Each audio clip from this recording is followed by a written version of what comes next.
शुभ मध्याह्न बच्चों, मैं अशोक कुमार देहरी, आपका हिंदी विषयाचार्य। आज की कड़ी में आप सबका स्वागत करता हूं। आज हम कक्षा 12वीं विषय हिंदी वितान भाग 2 के अंतर्गत देखेंगे आनंद यादव की रचना जूझ। इससे पहले आपसे कहना चाहूँगा कि यदि अब तक आपने हमारे चैनल को सब्सक्राइब नहीं किया है तो प्लीज़ लाइक शेयर के साथ एक सब्सक्राइब जरूर कर लीजिए। तो आइए देखते हैं आनंद यादव की रचना जूझ। और जूझ का अर्थ होता है संघर्ष। तो देखें कि लेखक इस पाठ के माध्यम से क्या बताने वाले हैं। जूझ कहानी एक ग्रामीण किसान के शिक्षा प्राप्ति के लिए लालायित पुत्र के संघर्ष की झांकी है, जिसमें गरीब किसानों की पीड़ा, कृषि कार्य में पूरे परिवार की कर्मठता का वर्णन है। कहानी का प्रमुख पात्र आनंदा की पाठशाला जाने की लगन ने उसे पढ़ाई के साथ साथ कृषि के कार्य में सामंजस्य बिठाना सिखा दिया। अब आगे पढ़ते हैं। पाठशाला जाने के लिए मन तड़पता था। यहाँ पर लेखक स्वयं की जिंदगी को रचना में उतारते हुए व्यक्त कर रहे हैं। लेखक विद्यालय जाना चाहते थे, पढ़ना चाहते थे और पढ़ने के लिए उनका मन भी तड़पता था, अर्थात उनका मन व्याकुल होता था। लेकिन दादा के सामने खड़े होकर यह कहने की हिम्मत नहीं होती कि मैं पढ़ने जाऊंगा। परंतु दादा अर्थात उनके पिता, वे अपने पिताजी के समक्ष खड़े होकर के यह कहने के लिए साहस ही नहीं करते थे कि मैं पढ़ने जाऊंगा। डर लगता था कि हड्डी पसली कर देगा, अर्थात उन्हें इस बात का भय सताता था कि कहीं उनकी बहुत ज़्यादा पिटाई न हो जाए। इसलिए मैं इस ताक में रहता कि कोई दादा को समझा दे। इसलिए वे इस अवसर की प्रतीक्षा में रहते थे कि कोई उनके पिता को समझा दे। मुझे इसका विश्वास था कि जन्म भर खेत में काम करते रहने पर भी हाथ कुछ नहीं लगेगा। अर्थात लेखक को इस बात का पूरी तरह से विश्वास हो गया था कि जीवन पर्यंत इस खेत में काम करते रहने के पश्चात भी उनके हाथ कुछ नहीं लगेगा, अर्थात उन्हें कुछ भी प्राप्ति होने वाली नहीं है। जो बाबा के समय था वह दादा के समय नहीं रहा, अर्थात जो परिस्थितियाँ उनके दादा के समय उपस्थित हो रही थी, अब उनके पिताजी के समय में वे सारी स्थितियाँ और नहीं रही। यह खेती हमें गड्ढे में ढकेल रही है। इसलिए उनको ऐसा लगता था कि यह जो खेती बाड़ी है उन्हें गड्ढे में ढकेल रही है, अर्थात पतन की ओर ले जा रही है। पढ़ जाऊंगा तो नौकरी लग जाएगी, 4 पैसे हाथ में रहेंगे। उन्हें ऐसा लगता था कि यदि पढ़ लिख लिया और नौकरी कर ली तो 4 पैसे हाथ में आ जाएंगे। बिठोबा आना की तरह कुछ धंधा कारोबार किया जा सकेगा। और बिठोबा आना जो उनके आदर्श रहे हैं, जिन्हें वे आदर्श के रूप में देखते रहे हैं, तो उनकी तुलना करते हुए कहते हैं कि यदि कोई धंधा या कारोबार कर लिया जा सकेगा। अंदर ही अंदर इस तरह के विचार चलते रहे और यह जो विचार हैं उनके अंतर आत्मा में यूं ही निरंतर चलते रहे। दिवाली बीत जाने पर महीना भर ईख पेरने का कोल्हू चलाना होता। लेखक बता रहे हैं कि जैसे ही दीपावली समाप्त हो जाती थी और वह जो महीना होता था ईख पेरने का, अर्थात गन्ने की पेराई का समय होता था और उनको कोल्हू चलाना होता था। कोल्हू अर्थात गन्ने या रस निकालने वाली एक यंत्र होती है। तो कोल्हू जरा जल्दी शुरू किया तो दादा की समझ से ईख की अच्छी खासी कीमत मिल जाती। उसके कहने का यह अभिप्राय था कि यदि कोल्हू को समय से पहले ही शुरू कर लिया जाए तो ऐसी स्थिति में पिता की समझ में अच्छी खासी भाव मिल जाती है। यह उसकी समझ कुछ हद तक सही थी। उनके पिताजी की यह जो समझ थी वह ले दे करके कुछ सीमा तक सही मानी जा सकती थी। जब चारों ओर कोल्हू चलने लगते तो बाजार में गुड़ की बहुतायत हो जाती। कहने का अभिप्राय यह है कि जब बाजार में चारों दिशाओं से गुड़ आने लग जाते हैं तो ऐसे में गुड़ अत्यधिक मात्रा में हो जाती है और भाव नीचे उतर आते हैं, जिससे उनका जो कीमत है वह घटना प्रारंभ हो जाता है। उस समय नंबर 1 और नंबर 2 का गुड़ बहुत आता और हमारे जैसे खेतों पर ही बनाए गए नंबर 3 के गुड़ को कौन पूछता। लेखक आगे बता रहे हैं कि उस समय गुड़ की भिन्न भिन्न प्रकार की विशेषताएं होती थी। कोई गुड़ 1 नंबर वाला होता था तो कोई गुड़ 2 नंबर वाला होता था, परंतु लेखक के खेत की गन्ने से जो गुड़ बनाई जाती थी वह 3 नंबर के श्रेणी पर आती थी। इसलिए जब 1 नंबर और 2 नंबर के गुड़ वहाँ पर मौजूद हों तो 3 नंबर के गुड़ को वहाँ कोई पूछने वाला नहीं होता। बाकी के किसान दूसरे ढंग से विचार करते थे। लेखक के अनुसार जो अन्य किसान हैं वे भिन्न तरीके से सोचते थे।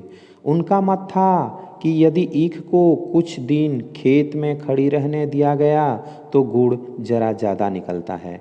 बाकी जो किसान थे उनके मतानुसार यदि खेत में गन्ने अत्यधिक समय तक खड़े रहते हैं तो ऐसे में जो गुड़ की मात्रा होती है ज़्यादा निकलती है। देर तक खड़ी रहने वाली ईख के रस में पानी की मात्रा कम होती है और रस गाढ़ा हो जाता है। उनका यह कहना था कि देर तक जो ईख खेत में खड़ी रहती है इससे पानी की मात्रा समाप्त हो जाती है और ऐसी स्थिति में जो गुड़ का रस है वह अत्यधिक गाढ़ा हो जाता है, जिसके कारण ज़्यादा गुड़ निकलता है और यही कारण है कि ज़्यादा गुड़ उससे प्राप्त होती है। लेकिन दादा की समझ से गुड़ ज़्यादा निकलने की अपेक्षा भाव ज़्यादा मिलना चाहिए, परंतु उनके पिताजी यह सोचते थे कि गुड़ की पैदावार ज़्यादा होने की तुलना में भाव ज़्यादा प्राप्त होना चाहिए, अर्थात कीमत ज़्यादा मिलना चाहिए, क्योंकि अगर देर से प्राप्त होता है तो ऐसी स्थिति में कीमत घट जाती है। इसलिए सारे गांव में हमारा कोल्हू सबसे पहले शुरू होता था। लेखक का कहना है कि यही कारण था जिसके लिए उनका जो कोल्हू है गांव भर में सबसे पहले प्रारंभ कर लिया जाता था। इसी कारण वह इस वर्ष भी शुरू हुआ और हम उससे जल्दी निपट गए। लेखक का कहना है कि यही वजह था जिसके कारण वे कोल्हू चलाना सबसे पहले प्रारंभ कर दिए और जल्दी ही उस कार्य से निवृत्त भी हो गए, आगे के काम में लग गए, अर्थात आगे का जो कार्य था उस कार्य में लग गए। क्योंकि एक किसान के लिए खेती बाड़ी को लेकर के कई सारे काम होते हैं, केवल गन्ने का कार्य करना नहीं रहता। सभी जन धूप में लेटे हुए थे। माँ धूप में कंडे थाप रही थी, मैं बाल्टी में पानी भरकर उसे दे रहा था। लेखक बता रहे हैं कि वहाँ पर जितने भी जन अर्थात मनुष्य थे धूप में लेटे हुए थे। माँ धूप में कंडे थाप रही थी। उस समय उनकी जो माता जी थीं धूप में कंडे थाप रही थीं, अर्थात पशुओं के गोबर से बने जो उपले होता है वह उपले बना रही थी। मैं बाल्टी में पानी भर भर कर उसे दे रहा था और चूंकि पानी की भी आवश्यकता पड़ती है उपले बनाते समय, तो लेखक वहाँ पर खड़े होकर के पानी भर करके उन्हें दे रहे थे। कुछ न कुछ बातचीत भी कर रहे थे और बीच बीच में उनसे वार्तालाप भी हो रही थी। हम दोनों ही थे, इसलिए यह सोचकर कि बात माँ से कहनी चाहिए, क्योंकि उस समय लेखक और वे दोनों माँ बेटे ही थे। इसलिए लेखक को यह अवसर उचित लगा कि इस समय वह अपनी माँ से अपनी पढ़ाई के संबंध में कुछ बातें करें, और मैंने अपने पढ़ने की बात छेड़ दी।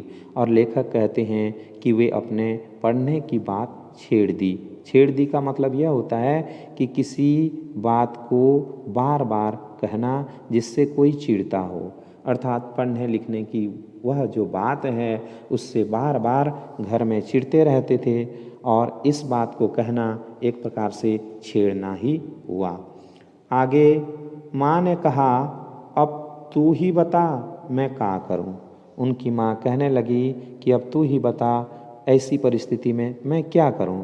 पढ़ने लिखने की बात की तो वह बहरेला सुअर की तरह गुर्राता है, अर्थात उनके जो पिताजी थे एक गुस्सैल स्वभाव के थे, इसलिए उनकी माँ कहती है कि पढ़ने लिखने की बात की तो वह बहरेला स्वर की तरह गुर्राता है।